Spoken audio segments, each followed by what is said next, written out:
Hello everyone, my self Suraj Singh. आज आप लोगों को क्लास 10 फिजिक्स लेक्चर 2 स्टार्ट करने जा रहे हैं।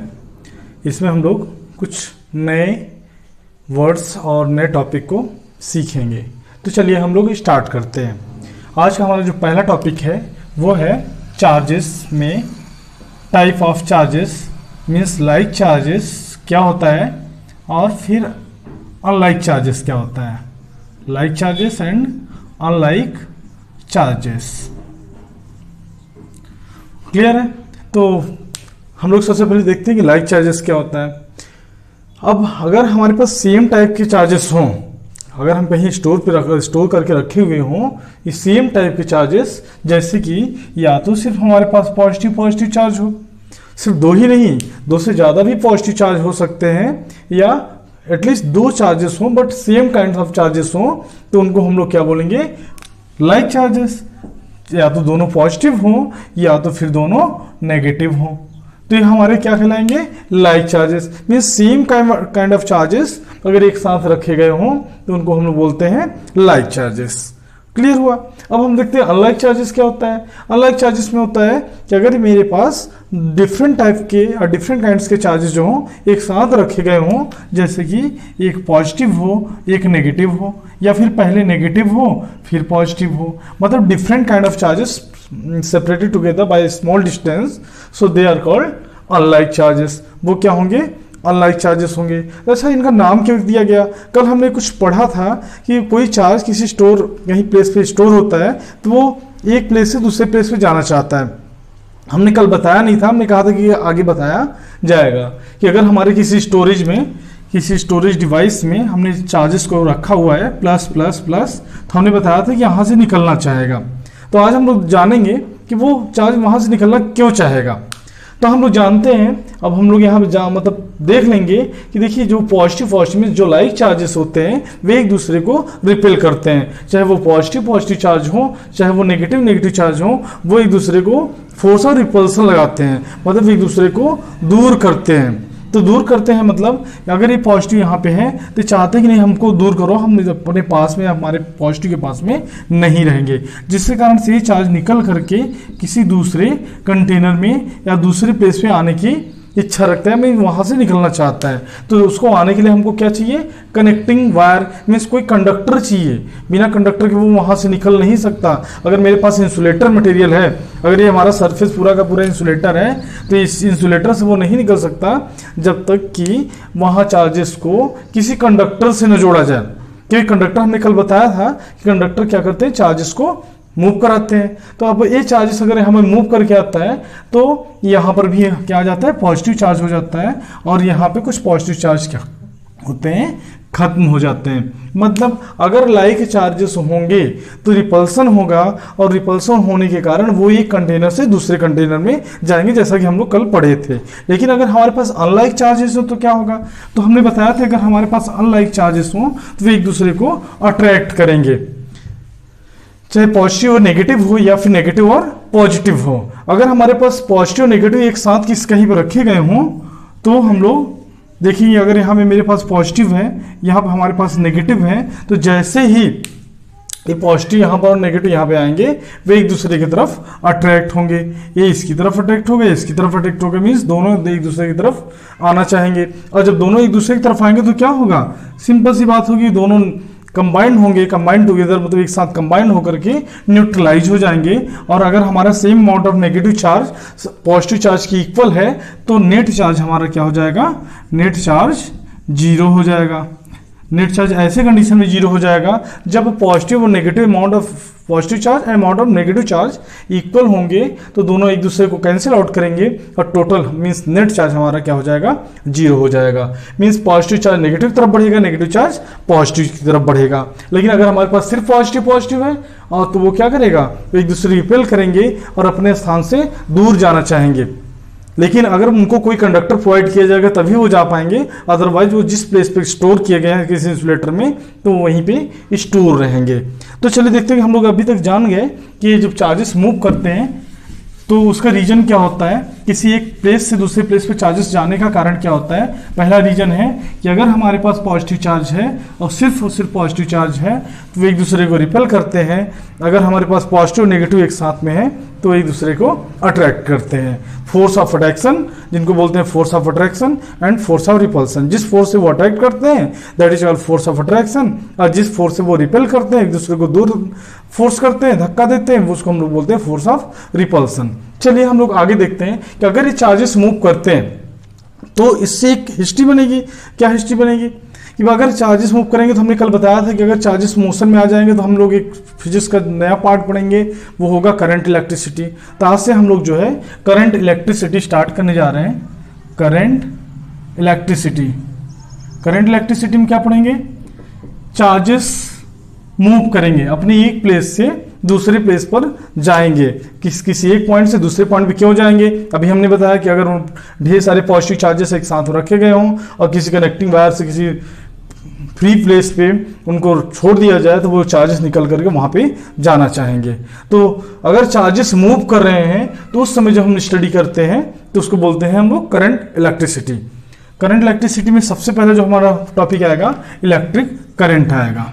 इलेक्ट्रिक करंट, ये ध्यान रखिएगा, ये फिजिक्स का एक नया वर्ड है। Current electricity, sorry electric current. Electric current क्या होता है? Rate of flow of charge, rate of flow of charge is known as electric current. तो अगर चार्जेस कहीं से निकल करके जा रहा है तो जितना जो भी रेट होगा, ध्यान रखिए करंट इलेक्ट्रिक करंट को आई से रिप्रेजेंट करते हैं। इसको हम लोग चाहे तो डिफिनेशन लिख सकते हैं, rate of flow of charge, flow of charge, rate of flow of charge is called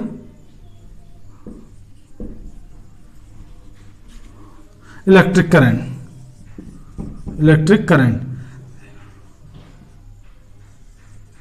rate of flow of charge is called electric current. It is represented by I. It is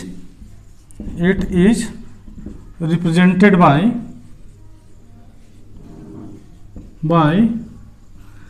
capital I. इसको हम लोग किससे represent करेंगे? Capital I से। हम कभी small I से भी रिप्रेजेंट कर देंगे तो बहुत बड़ा मिस्टेक नहीं हो जाएगा। हम लोग कैपिटल आई से मोस्ट ऑफ द टाइम में क्या करते हैं, इसको डिनोट करते हैं। तो आई इज इक्वल टू हमारा हो जाएगा total amount of charges flowing in the direction of where, I don't know, अभी तो हम लोग इसको डिफाइन नहीं किए हैं। तो I is equal to Q upon T. This is the formula to find the electric current when charges move from one place to another place. Clear हुआ? So its unit is coulomb per second. Unit of charge is coulomb and unit of time is second. So unit of current will be coulomb per second or ampere. It is measured in ampere. इसको किस में major किया जाता है? Current को ampere में major किया जाता है। चलिए हम लोग फिर आगे बढ़ते हैं कि direction of electric current. Electric current का डायरेक्शन क्या होता है? सबसे पहले हम लोग देखते हैं कि इलेक्ट्रिक करंट का डायरेक्शन क्या होता है। तो ध्यान रखिएगा, बहुत सालों पहले, मतलब जब भी ये करंट इलेक्ट्रिसिटी आया था तो उस समय इलेक्ट्रॉन के बारे में बहुत ज़्यादा डिटेल में नहीं पढ़ा गया था। बस ये देखा गया कि जहाँ पर भी पॉजिटिव चार्जेस होते हैं, माना गया कि जहां पॉजिटिव चार्जेस होते हैं, अगर वो पॉजिटिव चार्जेस मूव कर रहा है किसी डायरेक्शन में तो डायरेक्शन ऑफ इलेक्ट्रिक करंट भी वही होगा। जैसे कि हमने कल बताया था और आज भी हम लोग देख लेते हैं कि पॉजिटिव डायरेक्शन है, सॉरी पॉजिटिव चार्जेस है, वो किसी अदर के पास चाहे वो नेगेटिव हो सकता है या फिर यहाँ पे ना हो। नेगेटिव होगा तो पोटेंशियल डिफरेंस ज़्यादा होगा, अगर नेगेटिव नहीं होगा तो पोटेंशियल डिफरेंस कम होगा। तो मान लेते हैं कि यहाँ पे नेगेटिव चार्जेस है।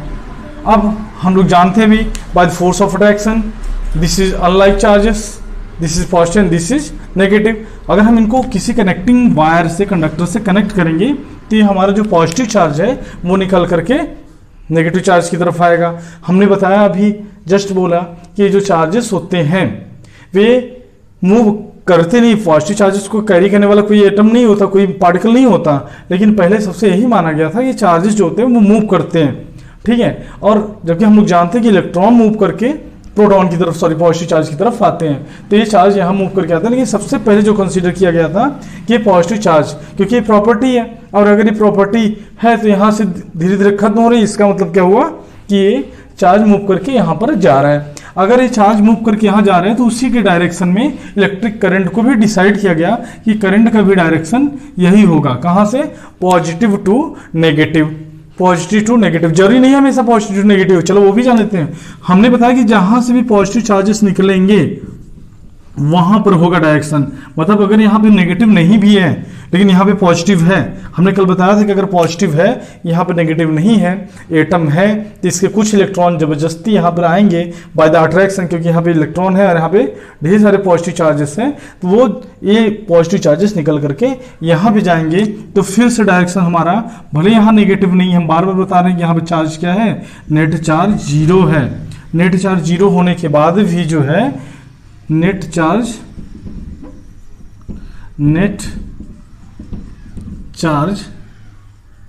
जीरो होने के बाद भी जो करंट का डायरेक्शन होगा वो पॉजिटिव टू दिस होगा एम्प्टी रीजन में। तो यहां से चार्ज निकल कर जाएंगे। क्लियर हुआ।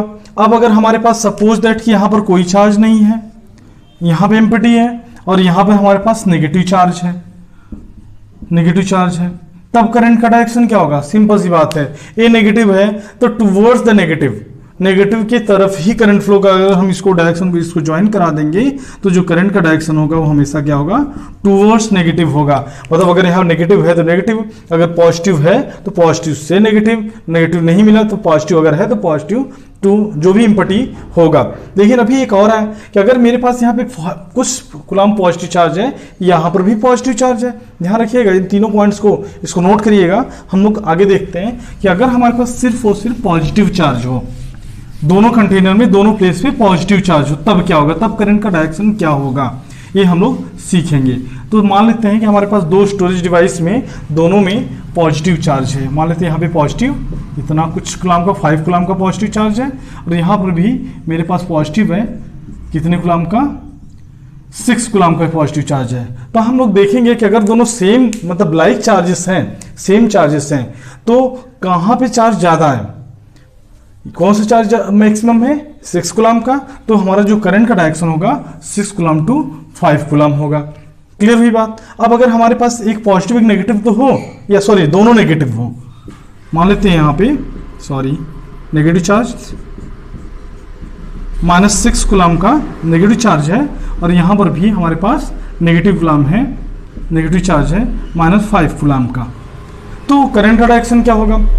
क्वेश्चन, अब इन दोनों में से देखें कौन सा ग्रेटर है, किसका चार्ज मैक्सिमम है, तो हम लोग देखेंगे -6 कूलम -5 कूलम में चार्ज किसका अधिक है, -5 कूलम का।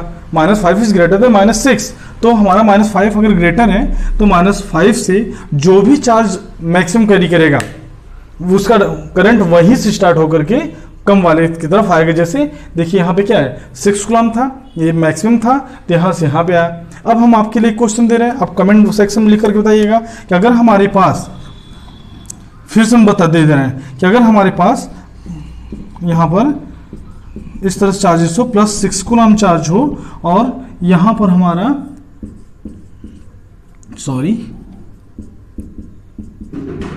यहाँ पर -5 कूलम का चार्ज हो, तो करंट का डायरेक्शन क्या होगा। ये हमारा ए है मान लेते हैं और ये हमारा बी है, तो आप कमेंट सेक्शन में लिखिएगा कि करंट का डायरेक्शन कहाँ होगा, ए टू बी होगा या बी टू ए होगा। तो हम लोग करंट के डायरेक्शंस को पढ़ लिए। अब हम लोग चलते हैं, करंट के डायरेक्शन को पढ़े, करंट के डायरेक्शन के साथ साथ हम लोग जो है करंट के डायरेक्शन के साथ साथ हम लोग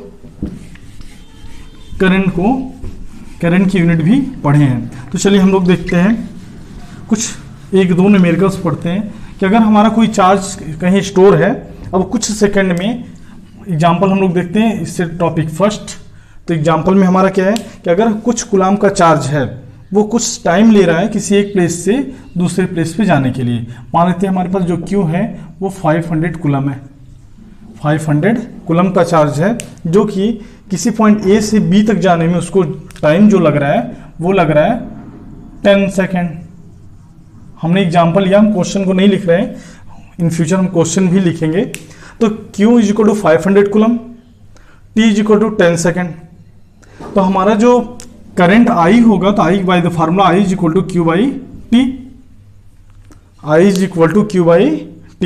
हमें क्वेश्चन क्या फाइंड करना था, करंट I कितना होगा, तो I = Q/T, तो Q = 500 कूलम तो कूलम हम नहीं लिखते हैं कैलकुलेशन के टाइम में। t is equal to 10 second. ध्यान रखिएगा अगर यहाँ पे टाइम सेकेंड में न गिवन हो, आवर में गिवन हो, मिनट में गिवन हो, तो हम लोग उसको सेकंड में चेंज करते हैं। हमने कल देखा था कि सीजीएस या एमकेएस यूनिट में हम लोग चेंज करते हैं, तो दोनों के यूनिट में टाइम की यूनिट सेम होती है, चाहे सीजीएस हो चाहे एमकेएस हो और चाहे तो एफपीएस हो। हर जगह टाइम सेकंड में मेजर किया जाता है, तो इसको अगर मिनट में गिवन होगा हम उसको सेकंड में चेंज करेंगे बाई मल्टीप्लाइंग 60। अगर आवर में गिवन है तो बाई मल्टीप्लाई बाई 3600, तो हो जाएगा हमारा 50 कूलम पर सेकेंड और एम्पियर। तो अगर कहीं भी चार्ज स्टोर है और वो 10 सेकेंड में पूरे 500 कूलम को चार्ज ए पॉइंट से बी पॉइंट पे जा रहा है, तो सर्किट में या हम उस कनेक्टिंग वायर में कर सकेंगे कि कितना अमाउंट ऑफ करंट जा रहा है, 50 एम्पियर का करंट जा रहा है। क्लियर हुआ। अब हम लोग देखते हैं कि करंट को मेजर किस डिवाइस से करते हैं, तो डिवाइस जो होता है उसको बोलते हैं अमीटर। अमीटर which measure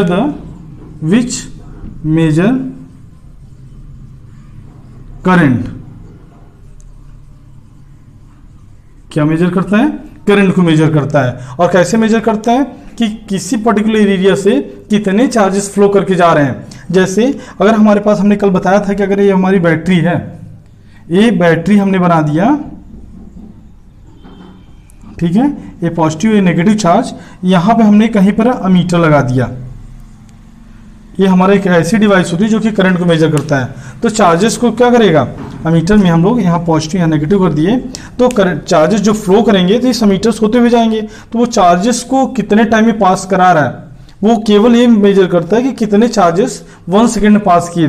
वो अगर चार्जेस को काउंट कर लिया, फिर चार्जेस को अमाउंट मेजर कर लिया, तो चार्जेस अपॉन टाइम से वो फाइनल रिजल्ट निकाल लेता है कि करंट कितना यहाँ से पास कर रहा है। वो डिपेंड करता है कि हमारे पास लोड कितना है। चलिए वो तो हम लोग आगे पढ़ेंगे। तो ये हमारा एक न्यूमेरिकल भी हो गया। अब हम लोग आगे करते हैं, हमारा जो आगे का क्वेश्चन होगा वो होगा, चलिए देखते हैं।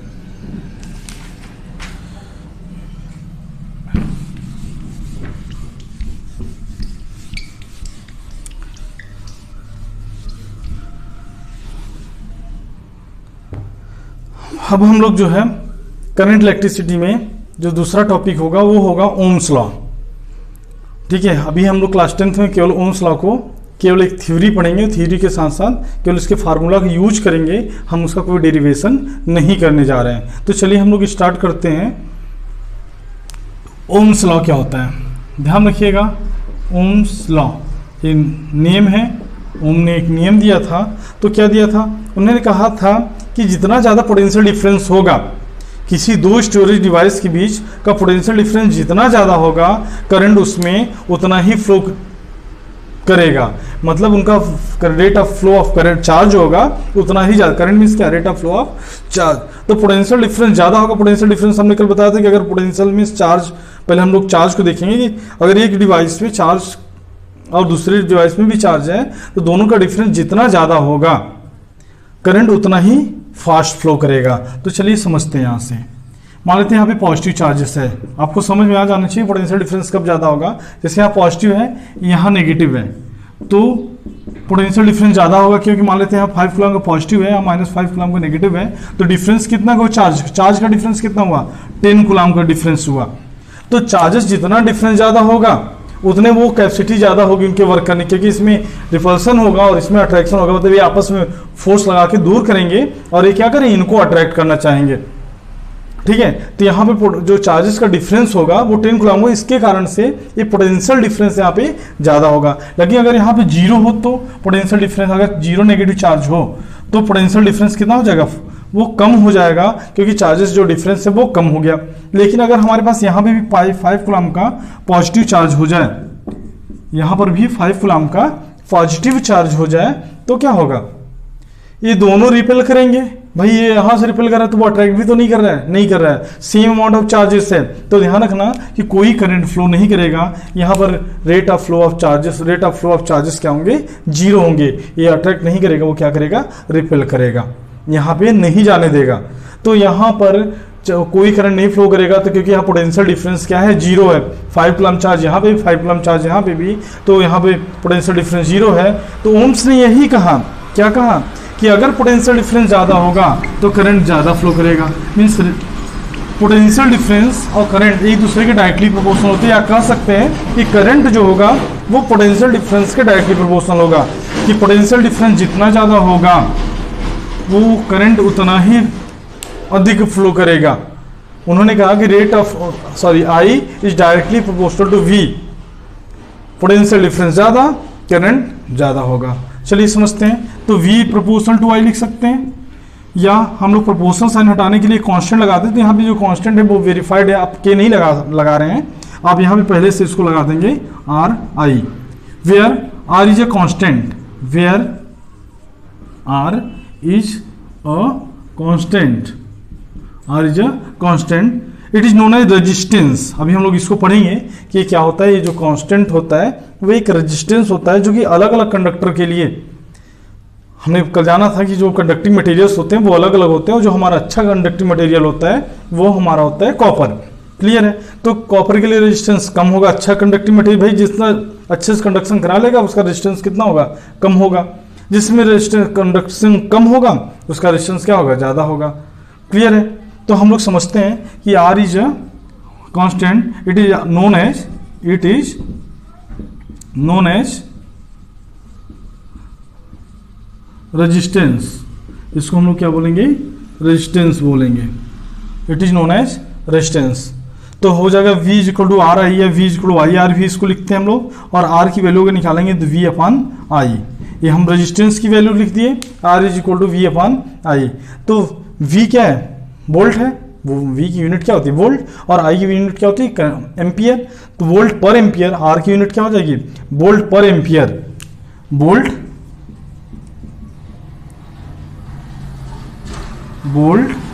पर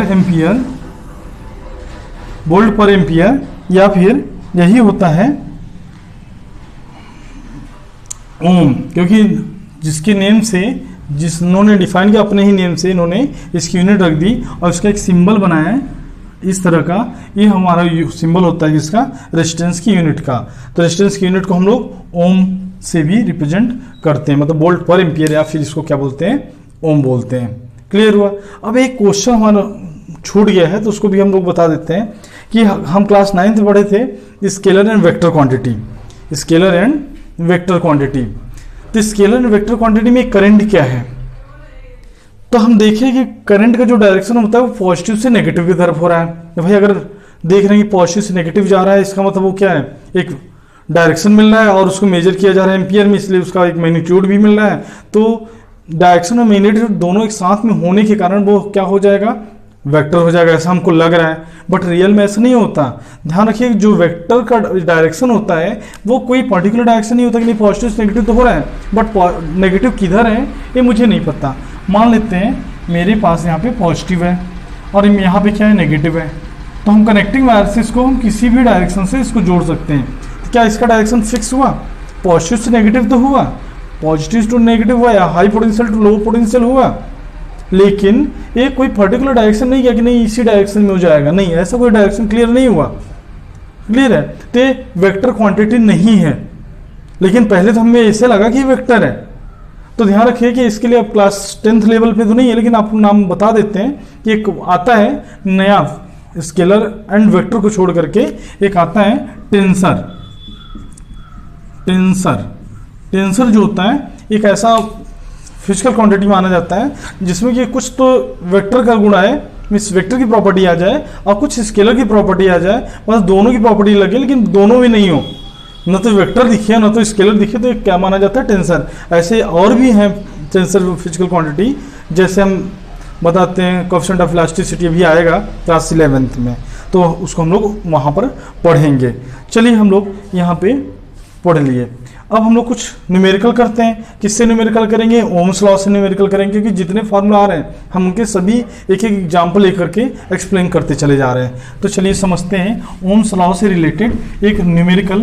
ध्यान रखिएगा एक दिन हम न्यूमेरिकल की एक सीरीज चलाएंगे जिसमें सिर्फ और सिर्फ न्यूमेरिकल गिवन रहेंगे, और लगभग हम लोग 45 मिनट के वीडियोज में सिर्फ न्यूमेरिकल सॉल्व करेंगे और न्यूमेरिकल का जो क्वेश्चंस होंगे वो आपके स्क्रीन पे आ जाएंगे। तो चलिए समझते हैं। अब हम लोग अपने से एग्जाम्पल लेने वाले हैं, तो हमको निकालना क्या होगा, रेजिस्टेंस निकालना होगा। हम पोटेंशियल प्रोवाइड करेंगे, करंट लेंगे, अब पूछेंगे उस कंडक्टिंग वायर का रेजिस्टेंस कितना होगा। तो मान लेते हैं एग्जाम्पल नंबर फर्स्ट, क्योंकि इस टॉपिक का पहला एग्जाम्पल है, ओम्स लॉ का पहला एग्जाम्पल है। तो एग्जाम्पल फर्स्ट में मान लेते हैं कहीं पे हमने पोटेंशियल डिफरेंस प्रोवाइड किया 220 वोल्ट, हटा देते हैं, हम सिर्फ 12 वोल्ट का पोटेंशियल डिफरेंस प्रोवाइड करते हैं। कितने वोल्ट का पोटेंशियल डिफरेंस प्रोवाइड करते हैं, 12 वोल्ट का पोटेंशियल डिफरेंस प्रोवाइड कर रहे हैं। अब मान लेते हैं वहां पे उस सर्किट में करंट कितना फ्लो कर रहा है, हम उस एम्पियर अमीटर लगा करके मेजर कर लिए कि उसमें करंट कितना फ्लो कर रहा है। तो आई इज इक्वल टू मान लेते हैं 4 एम्पियर का करंट फ्लो कर रहा है, 4 एम्पियर का करंट फ्लो कर रहा है। तो उस कनेक्टिंग वायर, जो भी वायर से कनेक्ट किया गया, दो पोटेंशियल डिफरेंस वाले कंजर्वेटिव या जो भी स्टोरेज डिवाइस होंगे चार्जेस के, उस कनेक्टिंग वायर में कितना करंट फ्लो कर रहा है, तो वो हमको उस कनेक्टिंग वायर का रेजिस्टेंस कितना होगा वो हमें निकालना है। R is equal to question mark. अब वो ओम्स लॉ लगाएंगे, तो ओम्स ने क्या कहा, V is equal to R I, V is equal to R I, या फिर उन्होंने ही कहा कि आर इज इक्वल टू, इसको हम लोग लिख सकते हैं वी अपॉन आई। तो वी की वैल्यू कितनी है 12 अपॉन आई की वैल्यू कितनी होगी 4, तो हो जाएगा 3 ओम। तो यहाँ उस कनेक्टिंग वायर का जो रेजिस्टेंस होगा वो 3 ओम होगा, मतलब वोल्ट पर एम्पियर, या उसी को हमने बताया कि 3 ओम रेजिस्टेंस होगा। अगर हमें रेजिस्टेंस गिवन हो, करंट गिवन हो, तो वी निकाल सकते हैं, बहुत आसानी से निकाल सकते हैं। हमको क्या करना है, रेजिस्टेंस गिवन है, करंट गिवन है, तो आर और आई का मल्टीप्लाई कर देंगे तो पोटेंशियल डिफरेंस आ जाएगा। अगर पोटेंशियल डिफरेंस गिवन है, रेजिस्टेंस गिवन है, तो करंट आ जाएगा। इन तीनों में से कोई एक गिवन, दो गिवन हो तो एक की वैल्यू हम लोग इसी फार्मूले में रख करके बहुत आसानी से फाइंड कर सकते हैं। बात क्लियर हुआ। अब एक बहुत इंपॉर्टेंट चलता है, ये टॉपिक आता है कि graph between V and I, जो कि ध्यान रखिएगा एक प्रैक्टिकल क्वेश्चन है और एक क्लास 12th में भी है कि वी और आई के बीच ग्राफ बनाइए by using Ohm's law. Ohm's law की यूज करके वी और आई के बीच ग्राफ बनाइए। ध्यान रखिएगा, जब हम लोग ग्राफ बनाए हैं, मैथ में पढ़ रहे हैं, तो हम लोग जानते हैं कि कोई स्ट्रेट लाइन ड्रॉ होती है। हम लोग पढ़े हैं लीनियर इक्वेशन 2 वेरिएबल्स में, हम पहले ही ग्राफ पढ़े हुए हैं। पहला मेथड हो ग्राफिकल मेथड से सॉल्व करना। तो हम लोग देखे थे कि x plus y is equal to 5 या y is equal to minus x plus 4। इस तरह से अगर 2 वेरिएबल्स का कोई ग्राफ हो तो हम लोग एक ग्राफ पेपर पे रिप्रेजेंट कर सकते हैं। तो यहाँ पे v इज इक्वल टू क्या है, आर आई है, आर क्या है, कॉन्स्टेंट है, v प्रोपोर्शनल टू यहाँ पे क्या था, i था। अगर हम इसका ग्राफ बनाएंगे तो ध्यान रखेंगे हम किधर भी v और i रिप्रेजेंट कर सकते हैं। हम v का डायरेक्शन यहाँ देंगे तो i को यहाँ रिप्रेजेंट करेंगे, अगर हम v को डायरेक्शन को यहाँ देंगे तो i को यहाँ रिप्रेजेंट करेंगे। मतलब वो हमारे ऊपर डिपेंड करता है कि हम किसको किस डायरेक्शन में दिखा रहे हैं। हम v को यहाँ रिप्रेजेंट किए तो i को यहाँ पर रिप्रेजेंट कर देंगे, उसमें कोई डाउट नहीं है। आपस में अल्टरनेट कर सकते हैं, इसमें भी कोई टेंशन नहीं लेना है। अगर v i के प्रोपोर्शनल है तो जो हमारा ग्राफ स्टार्ट होगा वो ओरिजिन से होना चाहिए, बट हम 100% मानते हैं कि ओरिजिन से कभी स्टार्ट नहीं होगा, क्योंकि ओरिजिन से स्टार्ट होने के बाद v की 0 i की 0, तो हमारे रेजिस्टेंस को डिफाइन नहीं कर पाएंगे, क्योंकि resistance r is equal to होता है v अपन i। अगर हम v अपन i करेंगे, अगर v को 0 कर दिया और i को 0 कर दिए तो v 0 i 0, तो 0 अपन 0 क्या होगा, नॉट डिफाइन होगा। रेजिस्टेंस हम लोग डिफाइन ही नहीं कर पाएंगे। तो हम ग्राफ जब भी स्टार्ट करेंगे, बुक में आपको देखेंगे तो ग्राफ हमेशा यहाँ से स्टार्ट किया हुआ है, लेकिन वो गलत है। आपको ग्राफ जब भी स्टार्ट करना है, 0 को छोड़ करके आप चाहे जहाँ से स्टार्ट कर सकते हैं। मतलब इस ओरिजिन को छोड़ देंगे, आप ओरिजिन को न दिखा करके, आप ओरिजिन को छोड़ करके कहीं से भी दिखा सकते हैं। इस तरह का हमारा ग्राफ होगा, जो कि v और i के बीच ग्राफ रिप्रेजेंट किया जाएगा। ध्यान रखना कि जब हम v और i को चेंज करेंगे तो इसका एक स्लोप नाम आएगा, जो कि अभी क्लास 10th में इतना ज़्यादा हम डिटेल में नहीं जाएंगे। तो स्लोप चेंज हो जाएगा, कभी अगर v यहाँ पे आ गया तो जो स्लोप v के साथ यहाँ था वो अब यहाँ के साथ आ जाएगा, जो कि हम लोग क्लास 12th में पढ़ेंगे। अभी हमको उतना ज़्यादा डिटेल जाने की ज़रूरत नहीं है।